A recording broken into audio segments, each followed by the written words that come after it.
lista para llevarte a donde otras camionetas jamás llegarían. Con bloqueo al diferencial y versiones automática o manual. No hay terreno que te detenga. Con la nueva Ranger, vive la aventura donde sea. Somos Quito Motors. En Ecuador, Quito Motors representa a Ford. ¿Sabían que en Guayas, Pichincha, en el Distrito Metropolitano de Quito y Manabí se eligen asambleístas por circunscripciones electorales? Esto garantiza elegir a representantes que pertenezcan y conozcan la realidad de su territorio. En Guayas se elegirán 24 asambleístas. En las circunscripciones 1, 2, 3 y 4 se elegirán a 6 asambleístas. Este 9 de febrero vamos todos por Ecuador. Más información en www.cne.gov.es y en CNE App. Consejo Nacional Electoral. Elecciones Generales 2025. Ecuador decide. Ciudadanos, les pedimos disculpas por las molestias ocasionadas por los trabajos que estamos realizando en las vías de acceso tramo 4 y 5 del Quinto Puente. Estas labores son necesarias para promover el desarrollo vial de nuestro país. Agradecemos su comprensión y les sugerimos calcular los tiempos de viaje considerando los trabajos en el Quinto Puente para evitar contratiempos. Conduzca con precaución y respete las señales de tránsito. Autorización número 2771. CNE, Elecciones Generales 2025. Fin de espacio promocional y publicitario. La revista de opinión Democracia, buscando la verdad en todas partes.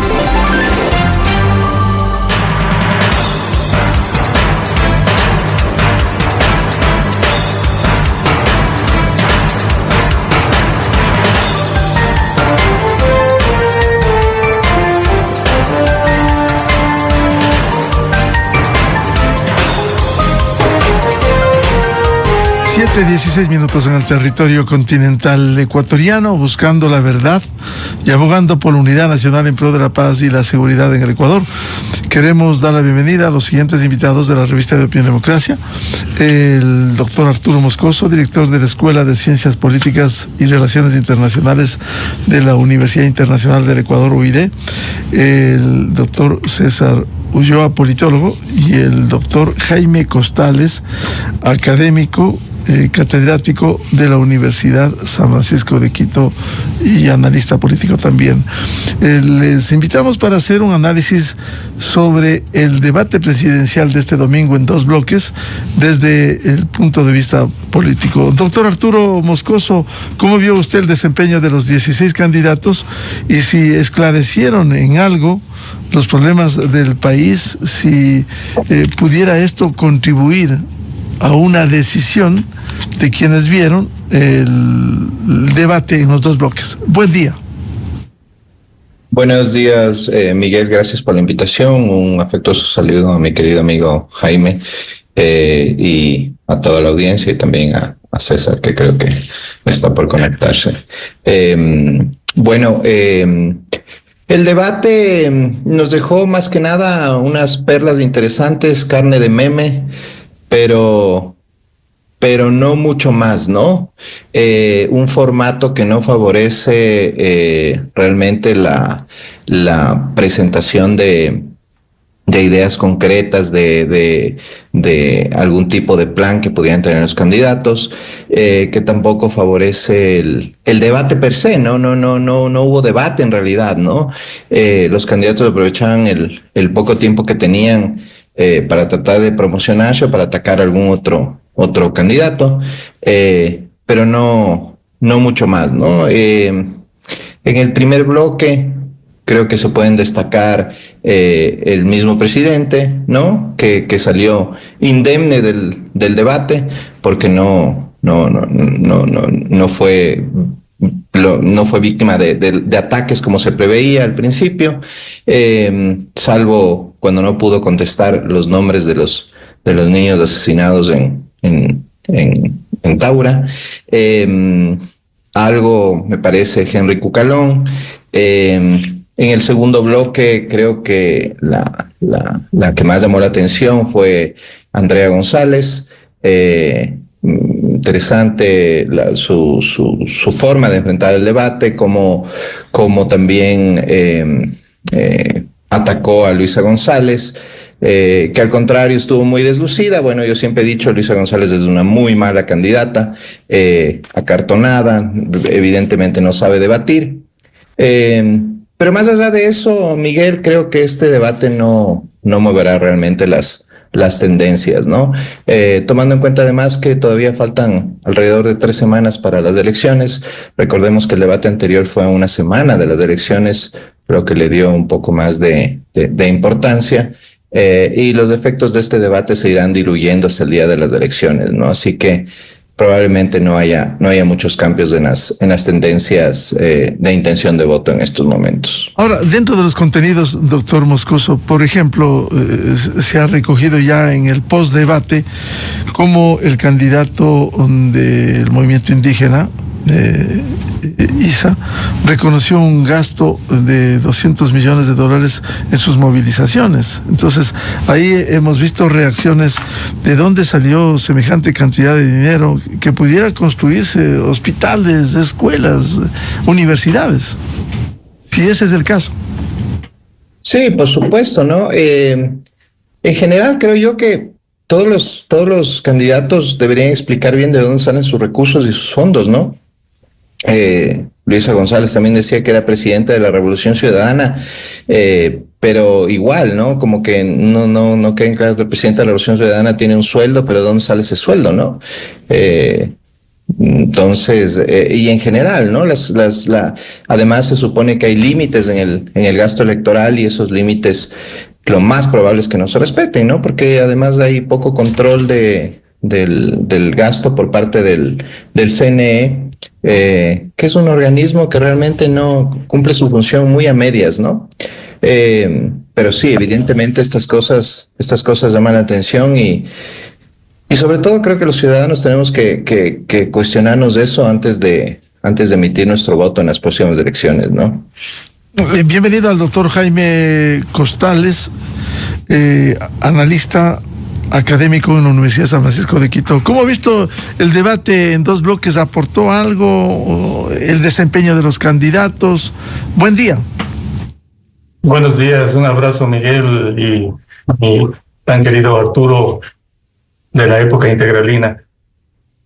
En realidad una frustración y es un ladrillo en la oreja, un diálogo tan carente de contenido en la mayoría de los casos. Es un sainete de muy mala calidad que ha demostrado una limitación intelectual impresionante de la mayoría de los candidatos, salvo unas pocas excepciones. Y de todas maneras esto ha permitido traslucir algunos de los claroscuros de las candidaturas y sus posibilidades.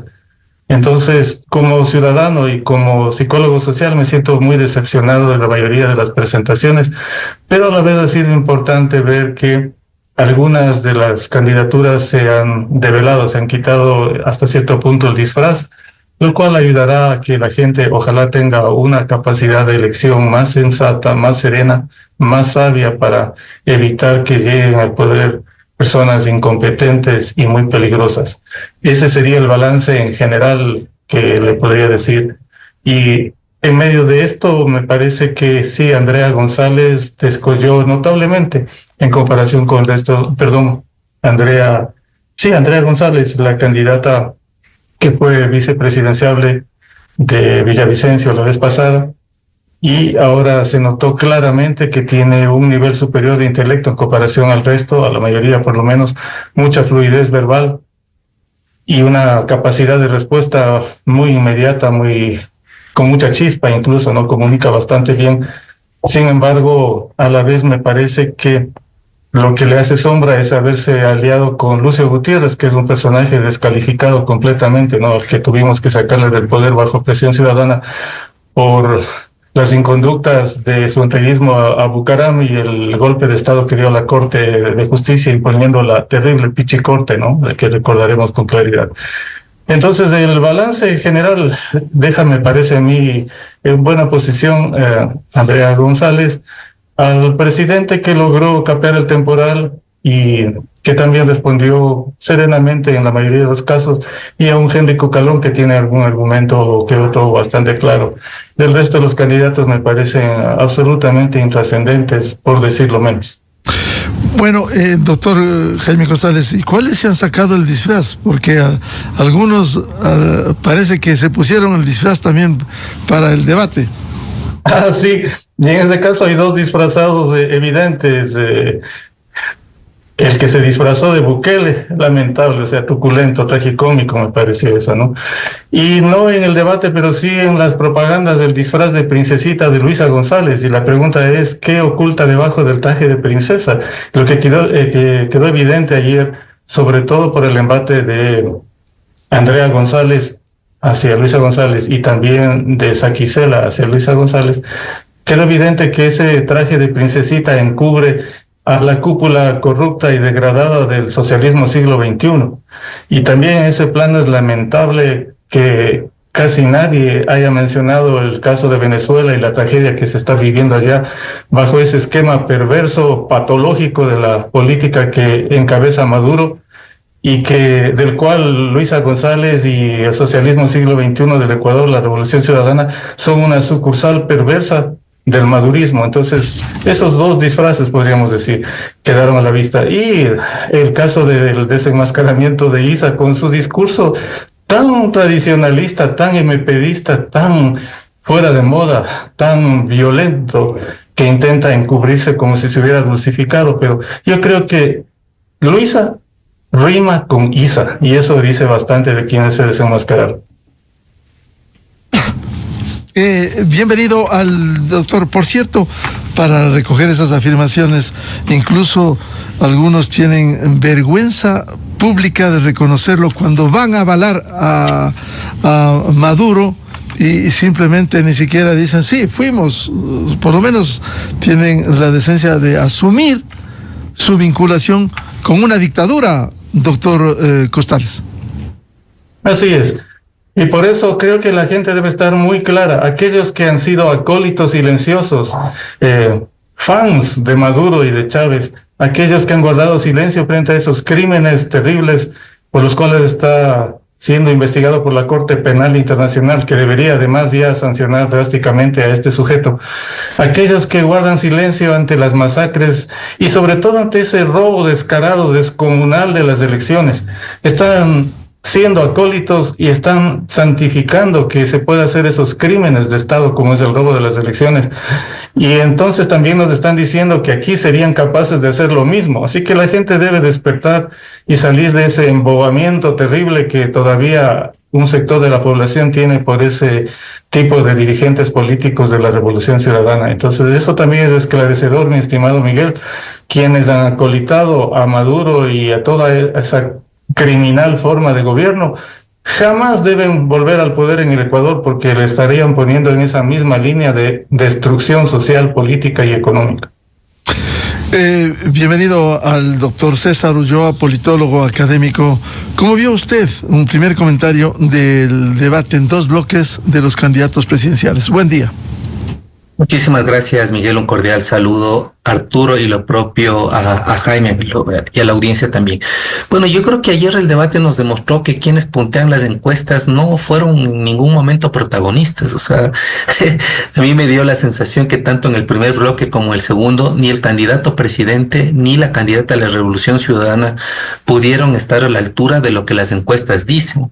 Considerando además que el 50% todavía de ecuatorianos y ecuatorianas no deciden su voto, me parece que el día de ayer fue un momento de quiebre como para ver dentro de estos 16 candidatos, indudablemente, cuál podría en estos pocos días de campaña ser lo suficientemente disruptivo o transgresor como para poder captar este enorme porcentaje de la población que nos dice con claridad que no le gusta los 10 años de correísmo y tampoco le gusta lo que el presidente ha hecho durante este momento.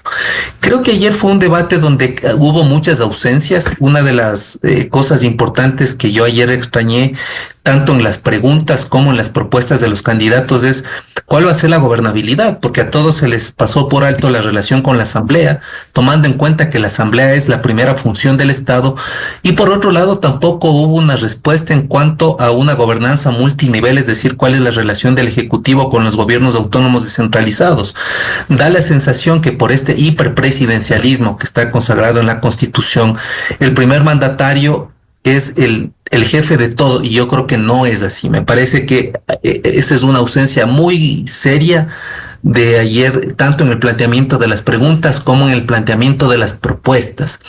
En segundo lugar, todos hablan del combate a la corrupción y la impunidad, pero los 3 últimos gobiernos han demostrado que en cuanto a recuperar los dineros que han saqueado del país, la gestión ha sido mala, por no decir pésima. Entonces, hubo muchos titulares en cuanto a una serie de reformas que se han planteado desde varios sectores, no propias de las mismas candidaturas, pero nadie nos habla de la ruta del dinero con autenticidad. Y lo tercero, que creo que si bien se puso mucho énfasis en el combate a la inseguridad, porque ese creo que es el mayor eje tanto en los 2 bloques, creo que queda muy ausente una política social. Me parece que hay muchos titulares, muchos epitafios, 150 caracteres para Twitter, pero creo que hay muy poco de eso. Creo que en el primer bloque a mí me da la sensación que vimos un profesional de la política aplomado, contundente, sin pollas, porque parecería que incluso los candidatos todos tenían ya las respuestas con las pollas, todos llevaron sus apuntes, que es Henry Cucalón. Creo que Cucalón demostró los daños que tiene en el servicio en la administración pública, y creo que en el segundo momento, ahí coincido yo con Jaime, hubo una Andrea González Nader que sin pollas, sin cartel, sin dibujos, no solo hizo un recuento histórico consistente a su matriz, porque ella viene siendo binomio de Fernando Villavicencio en su momento, sino que también puso en su sitio a una corriente ideológica que pocos se atreven a decir lo que Andrea González le dijo ayer al correísmo. Entonces, creo que esos 2 candidatos se llevaron ayer el debate, a mi modo de ver. No le vi lúcido al presidente, me parece que el presidente se equivocó incluso en los decretos que mencionó. Él mismo decía que iba a hacer fact-checking, pero resulta que se hizo auto-fact-checking él mismo, porque habló de decretos que no tenían nada que ver con lo que hablaba. Y luego el otro, creo que la candidata del correísmo tiene ya agotado el discurso, o sea, me parece que está ya en un agotamiento de que no pasa la fidelización del voto. Entonces, en definitiva, yo diría que más allá de los chispazos, yo diría Tillería con sus chispazos, con sus frases, indudablemente, yo diría, no hay mejores memes para la artillería que los de Tillería ayer, porque Tillería fue el que se llevó estos memes de decirle Rafael Novoa, de trabajar como chino, es decir, un tipo que jugó con el lenguaje. Y luego, por otro lado, más allá de algunas cosas como la pregunta extremadamente delicada que le hizo Tabaqui al presidente, que fue gravísima, creo que lo demás fue lo que esperábamos todos. ¿Qué esperábamos todos? ¿Cuál pregunta, César? La pregunta en que le increpó los nombres de los niños que fueron asesinados en Taura. Creo que ahí el presidente no supo qué contestar. Creo que eso fue un knockout rápido, fácil, o sea, potente. Y yo creo que ahí vimos nosotros lo que se esperaba, es decir, un debate de candidatos con poca profesionalización de la política, otros mirando algún efecto meteórico. Pero también quisiera alertar de algo. Cuando uno hace un debate en 2 bloques, el segundo bloque siempre sale con ventaja, porque el segundo bloque ya les estudió a los del primer bloque. Ya supo lo que dijeron los del primer bloque. Van a decir todos que las preguntas no eran las mismas. Claro, no son las mismas, pues están dentro de los mismos ejes. Los ejes son los mismos. Por lo tanto, cuando se habla de inseguridad, se habla de violencia, de delincuencia, de crimen organizado, está dentro del mismo bloque. Cuando se habla de economía, se habla del déficit fiscal, de la creación de empleo, de la producción, de cómo llegamos a niveles antes de pandemia. Y cuando se habla de política social, entonces creo que el segundo bloque partió con ventaja, y eso es algo que metodológicamente habría que resolver. Tal es que parte con ventaja que la primera intervención que hace Luisa González le dice: yo sí sé los nombres de los niños que fueron asesinados en Taura, como resultado de la ausencia de la respuesta que el candidato presidente no logró hacer. Entonces, en definitiva, creo que fue un espacio para quienes nos gusta la política, de mirar un domingo atentos lo que cada cual dice, pero en definitiva yo creo que lucieron dos candidatos que no están primeros en las encuestas con un 50% de indecisión, y habrá que ver qué pasa estos días o en este Ecuador extraordinario donde todo cambia todo el tiempo. Habrá que ver si en definitiva les sostiene a los dos candidatos que entre comillas han venido en la tendencia creada, provocada, yo creo que muchas veces provocada, durante los últimos meses primeros en las encuestas. César, ahora a propósito del señalamiento de la tragedia que ocurriera con los 4 niños de Guayaquil, y por la mención que han hecho esta mañana del desempeño de Andrea González, ¿acaso César no estuvo acertada ella, le pregunto, al decir que no se puede usar la tragedia en política y en un debate para buscar votos? ¿Qué piensa? Es indudable que no se puede utilizar la tragedia, pero no podemos olvidar tampoco, Miguel, que un hecho de estos no es un cualquier hecho. O sea, esto en cualquier país del mundo, en cualquier lugar del mundo, en cualquier legislación del mundo es un hecho trágico. O sea, esto no es cualquier cosa. Es indudable que no se puede hacer lo que hace Patiño, yendo a hacer videos con los padres, llevando cosas, haciéndose de periodista ciudadano, capitalizando políticamente la tragedia de los padres de estos niños. Pero tampoco podemos nosotros pasar por alto una cosa tan grave que en cualquier país del mundo, en cualquiera, nos llama la atención. O sea, no es un hecho menor. Yo no quiero politizar esto, pero tampoco creo que esto puede quedar de lado. O sea, es decir, el Estado no es una entelequia, tiene instituciones, hay responsabilidades, hay control de mando, hay gente que hace cosas, y yo en esto no he visto ninguna respuesta, y veremos qué sucede hacia adelante, pero creo que González Nader fue contundente en lo que dijo, pero tampoco me parece que el silencio es una respuesta frente a un hecho que en cualquier país nos conmocionaría como sociedad. Es indudable, sacando del contexto del debate, que allí hubo fallas en el Estado, en Fuerzas Armadas, no hubo un manejo adecuado de crisis, no hubo una respuesta adecuada del ministro de Defensa, no hubo un adecuado respeto a los protocolos. Sin embargo, ya en un debate que no contribuye a los temas de fondo, y eso quiero preguntarle al doctor Arturo Moscoso, a los temas de fondo, como es en el tema de seguridad, cómo afrontar un problema mayor que vive el Ecuador en medio del conflicto armado interno.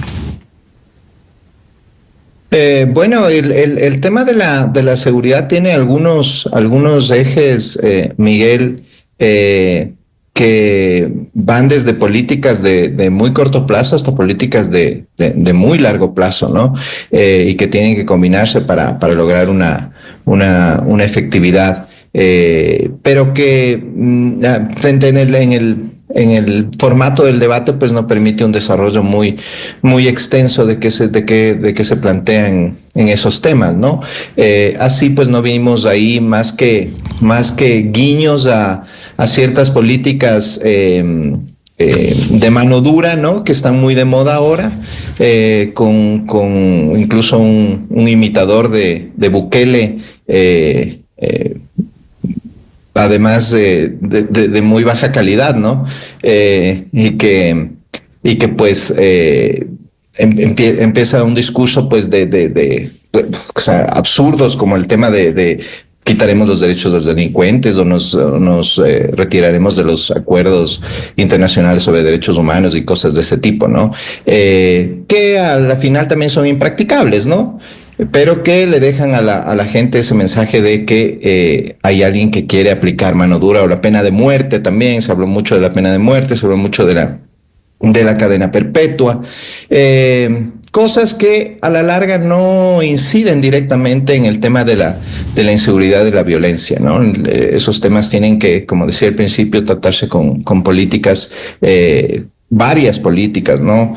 El tema de la educación, el tema de la atención del Estado a los sectores más empobrecidos, para que los jóvenes no sean cooptados por las bandas transnacionales, de narcotráfico, el tema del control, obviamente, de la policía y de las Fuerzas Armadas, un control que tiene que ser dentro del marco de los derechos humanos, para que no pasen cosas como las que pasaron con los niños de Guayaquil, y otros abusos que también se han denunciado,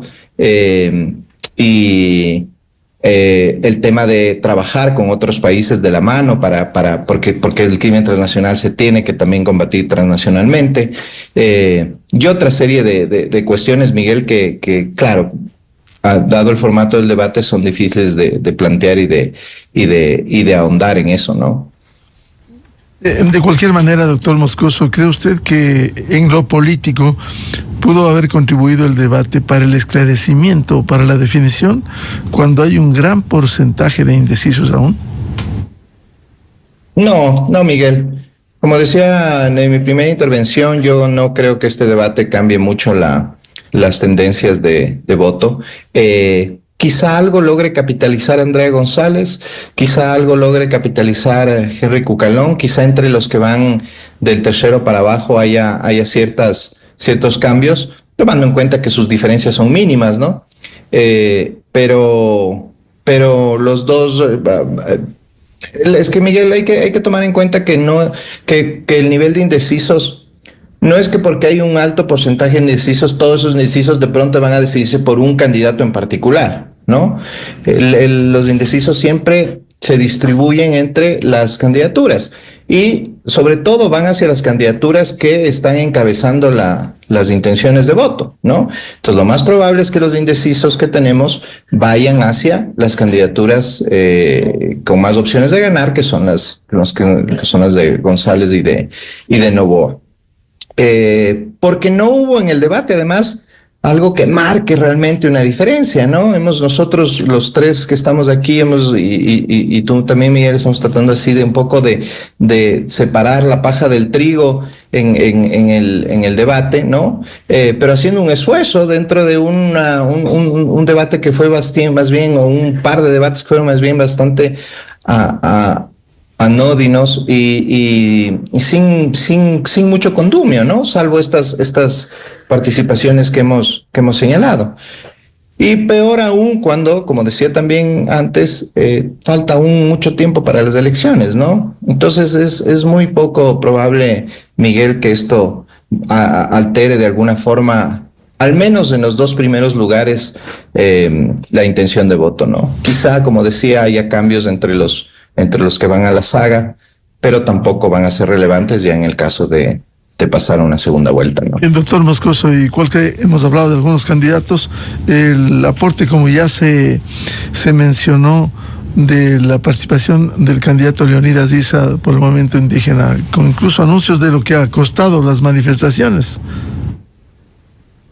Perdón, Miguel, no te entendí la pregunta. Decía la opinión sobre la participación de Leonidas Issa con algunos anuncios, como el tema de lo que ha costado las movilizaciones. ¿Cómo se financia esto? Bueno, habría que preguntarle a él, ¿no? ¿Cómo es que logra hacer ese tipo de movilizaciones, ¿no? ¿Cuáles son los recursos que tiene, de dónde los obtiene? Esto ya es una pregunta que viene desde 2019 con las movilizaciones que fueron tan violentas en ese año, y luego las de 2022, ¿no? Habría que ahondar en eso. Y más allá de eso también, Leonidas Issa, como aquí coincido con Jaime, ¿no? Con ese discurso anquilosado, sesentero, de esa izquierda sesentera, no pasan los años, ¿no? No pasan los años para algunos líderes políticos que siguen viviendo en la Guerra Fría, ¿no?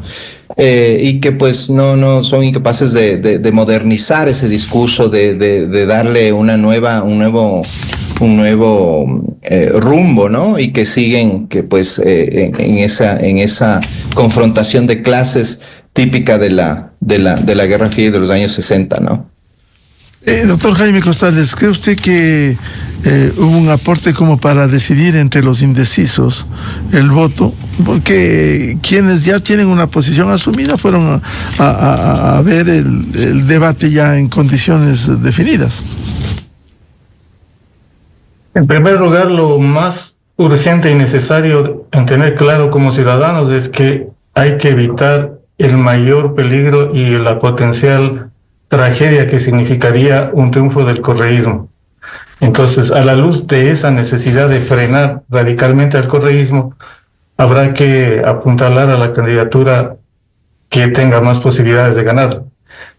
Ahora, en el caso concreto, me parece que si bien Andrea González Nader descolló y, como ya hemos señalado y coincidido, creo los tres, brilló con luz propia frente al resto de candidatos, también hubo un Cucalón sereno, centrado, ducho, pero me quedó debiendo Cucalón porque todavía tiene un discurso demasiado plano que no comunica emocionalmente lo necesario para conectar con la gente, cuestión que sí hizo Andrea González, y me parece que ella, sobre todo, puede comunicar mucho y conectar mucho con los jóvenes, que son la mayoría de votantes. Entonces, no creo que logre descollar como para pasar a una segunda vuelta, pero es un potencial de candidatura futura muy interesante, siempre y cuando se desmarque completamente de Lucio Gutiérrez y de esa sombra terrible del gutierrismo o bucaramismo. Lo fundamental es preguntarnos, mi estimado Miguel, y ninguno de los que presentó sus propuestas de ayer, ninguno de los candidatos habla de la conducta ciudadana. Y esto a mí como psicólogo de la política me preocupa grandemente porque parecería que todos tienen la varita mágica para desde Carondelet solucionar las cosas sacando de la chistera a los conejos, haciendo milagros que son imposibles. Entonces, un verdadero líder tiene que entender que su presencia es fundamental, pero como un aglutinante y un disparador que active la reacción ciudadana que nos vuelva resilientes. Esto es lo crucial. Si no se cambia el comportamiento de los ciudadanos, vamos a seguir naufragando, sea con gobernantes de izquierda o de derecha. Entonces, lo fundamental es pensar en cómo podemos y tenemos que cambiar esa mentalidad. Usted me ha escuchado varias veces, Miguel, insistir. Hay que reorientar un despertar colectivo profundo para que el ciudadano común se sienta responsable del país y su propia actitud consigo mismo, con su familia, con la sociedad, con la comunidad, con el barrio y con el conjunto del país, sea una actitud honesta, proactiva, resiliente, valerosa, que vaya solucionando las cosas. Por supuesto que los dirigentes tienen un papel crucial que realizar, pero ¿qué pasa con los ciudadanos?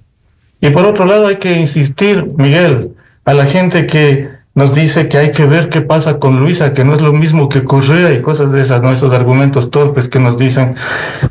En psicología social sabemos claramente que la mejor forma de predecir, aunque no al 100%, pero con bastante sensatez y seguridad, la conducta futura es la conducta anterior consistente a lo largo de los años. Entonces, si el correísmo ha mentido, ha robado, ha degradado al país, ha manipulado, ha usado la violencia, la persecución a la prensa, a los opositores, etcétera, durante una década, lo más probable es que si regresa lo siga haciendo, pues no es que se van a transformar como una mutación angelical.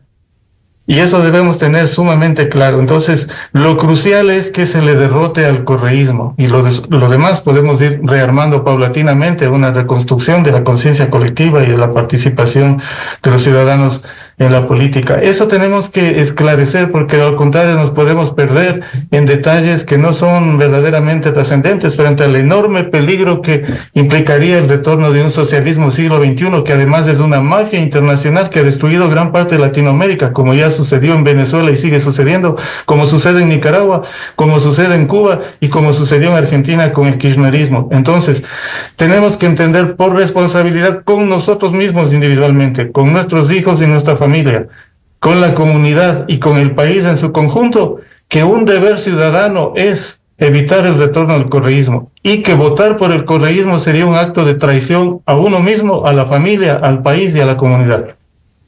Con estos argumentos, doctor César Ulloa, ¿cómo enfrentar estos desafíos en esta definición para las elecciones del 9 de febrero? Bueno, yo creo que es importante que los candidatos y candidatas que en estricto sentido tienen mayores posibilidades, si no de llegar a las últimas instancias del balotaje, sí por lo menos posicionarse como una tendencia política, decir con quiénes trabajan, cuáles son sus equipos. Y a mí me da la sensación que en los últimos 3 gobiernos no hemos salido de la personalización de la política. Es decir, todo recae en la figura del líder, ese que dice el pueblo soy yo, y aunque se presente con cartas o con credenciales democráticas, sin embargo no tienen equipos. Yo le digo, Miguel, si hacemos una encuesta y usted pregunta a los ecuatorianos y ecuatorianas del nombre de 5 ministros o ministras actuales, con plena seguridad nadie le va a contestar. Lo mismo sucede con el gobierno anterior. ¿Qué quiero decir con esto? Que esa figura de secretarios y secretarias de Estado parece que se ha diluido por la exacerbación de la persona, más no por el trabajo en equipo. Y cuando hablamos de ciudadanizar en otro sentido la política, yo creo que también viene de la mano con generar una cultura en donde la gente entienda que ahora es bien difícil, sobre la base de los retos, de los desafíos que tiene el mundo, seguir trabajando con el yo por delante. Entonces yo creo que hay algo que en el Ecuador ha caracterizado, es que tenemos una burocracia enorme, un montón de ministerios, de secretarías técnicas, de subsecretarías, pero no hay equipos. ¿Dónde están los equipos? César, entonces yo creo que ese es un tema muy potente y complejo que habría que decirlo. Claro, es importante conocer los equipos, es fundamental. Sin embargo, daría la impresión que la mayoría, especialmente los caudillos, actúan al revés. No importa los nombres, sino la ideología, el pensamiento, lo que han hecho, la imagen, la capitalización de votos, como ha sido la Revolución Ciudadana. Es el líder y el resto no importa. Sí, pero yo creo que más allá de la Revolución Ciudadana son los últimos gobiernos. O sea, parece que general, poco nada les interesa, ¿no?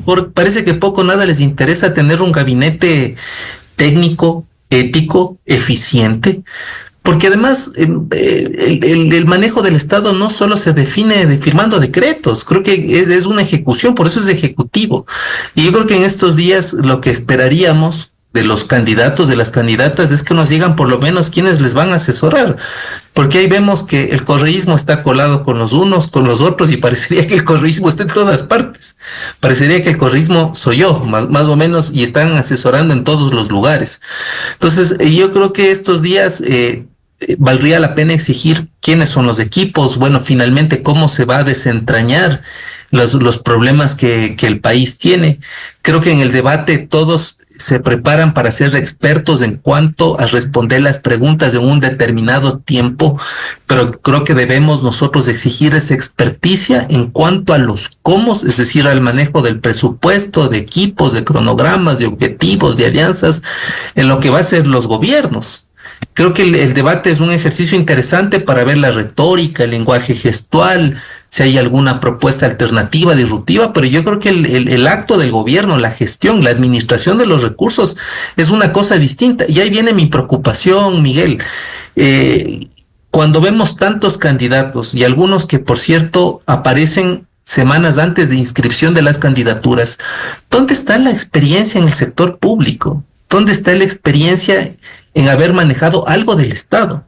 Porque resulta que llegan luego al Estado y se dan cuenta que es una realidad completamente distinta a lo que ellos imaginaron en el momento que presentaron las candidaturas.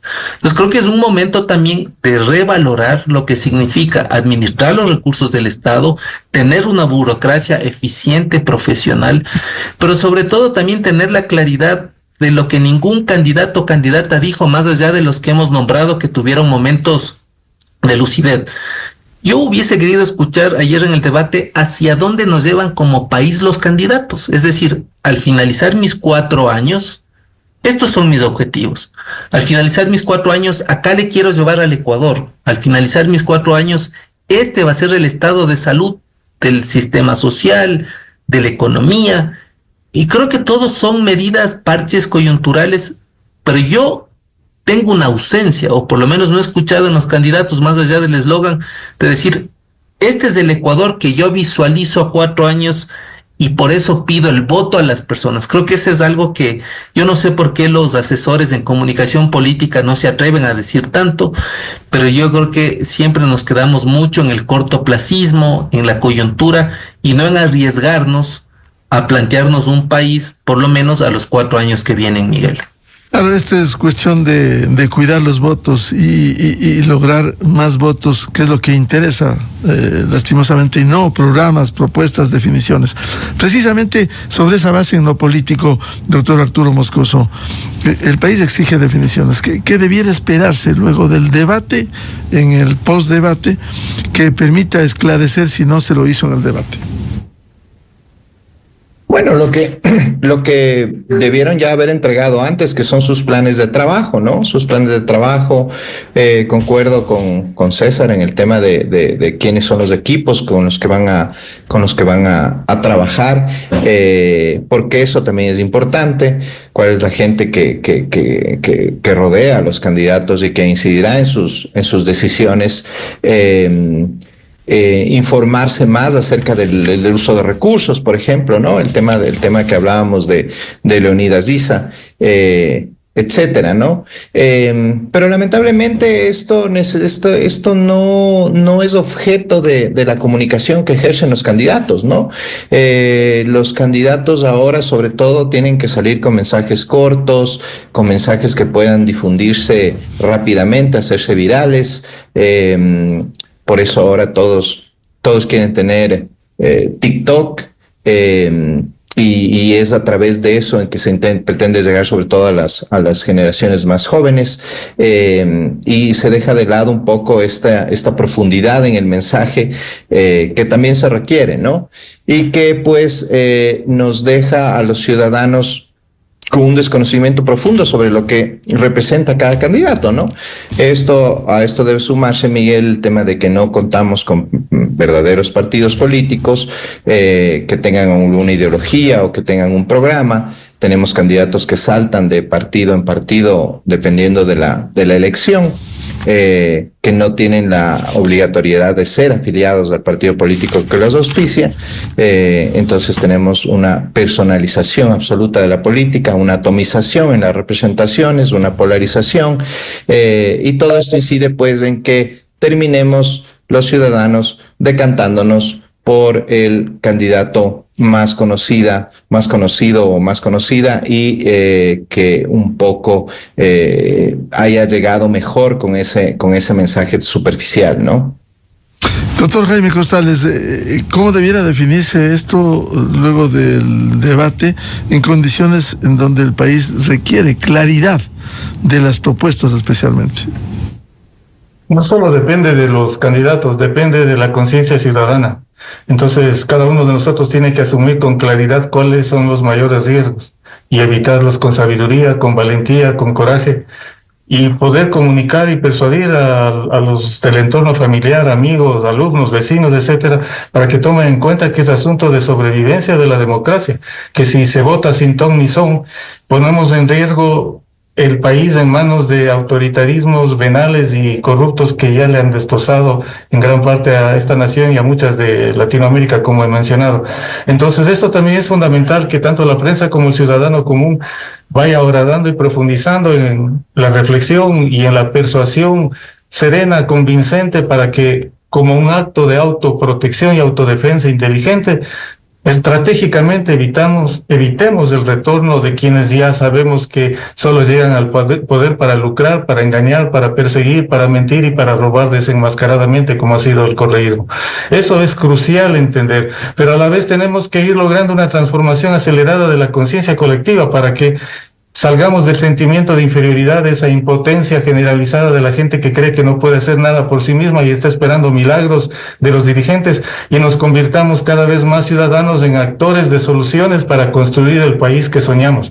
Eso es lo fundamental, esa es la gran revolución de la conciencia que hay que hacer y que ninguno de los candidatos propone ni entiende, desgraciadamente, y que es lo crucial, porque cuando se logra una transformación de la conciencia colectiva evolucionando, se desencadenan acciones constructivas, positivas y soluciones creativas en todos los niveles, en la economía, en la política, en la sociedad, en la familia, en la cultura.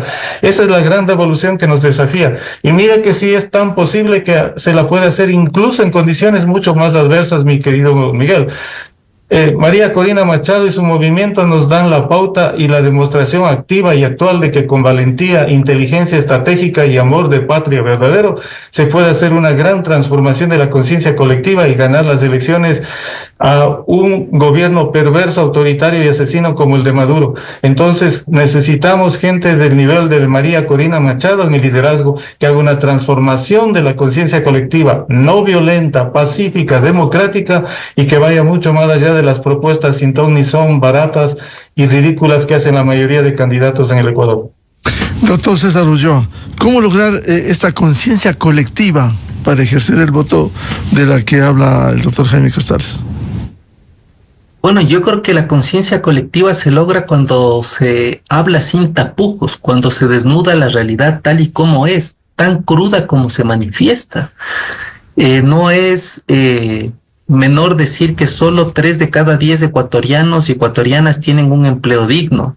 No es menor decir que de la mayoría de ese porcentaje apenas viven con un salario menor a cubrir la canasta básica, o que el número de muertes por cada 100,000 habitantes nos pone entre los países más violentos del mundo. Yo creo que hay que tocar la sensibilidad, hay que votar con amor propio, creo que hay que recuperar la memoria, y me parece que ese es un importante deber que cumplen pedagógicamente los medios de comunicación que no están respondiendo a ningún poder de turno. Y creo que quienes hacemos desde nuestro espacio investigación, docencia, que estamos permanentemente formando, informando, tratando de abrir el debate con los jóvenes, de decirles que hemos llegado a lo que hemos llegado por ciertas responsabilidades, pero también por irresponsabilidades. Creo que la situación del país nos hace que nos metamos más en la política, no menos, sino más. Porque caso contrario, vamos a tener, al igual que en el debate de ayer como el de hace algunos pocos años, el mismo número de candidatos, los mismos candidatos a la asamblea anónimos porque nadie los conoce, y por otra parte nadie conoce a ciencia cierta cuál es el programa, el planteamiento.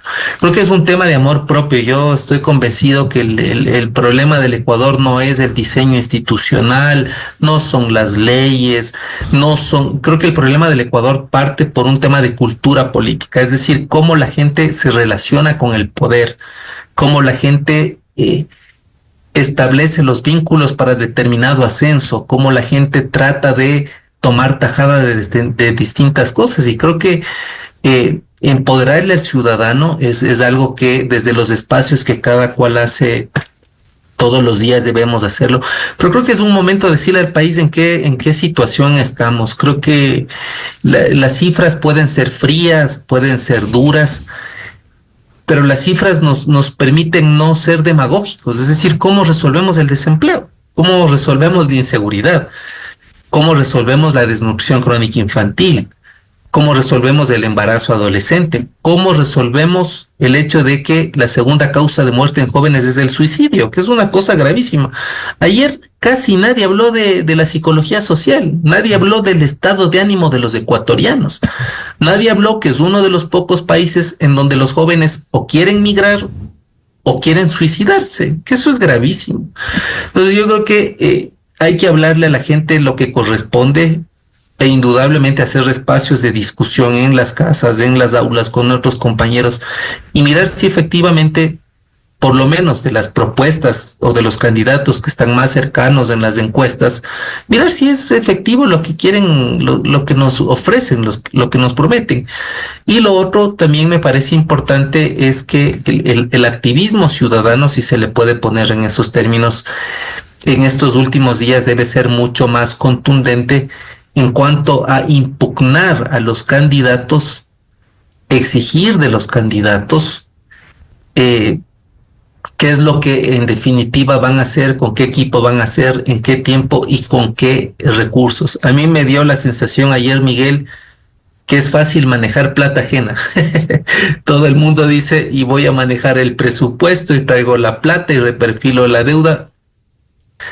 A ver, cómo se manejan los recursos del Estado, y creo que ahí los candidatos en general reprobaron, porque no es un tema romántico, es un tema en definitiva de calidad de gasto, de ejecución presupuestaria, de poner los recursos donde corresponde, pero sobre todo y sin lugar a dudas mejorar la calidad de vida de los ecuatorianos y de las ecuatorianas.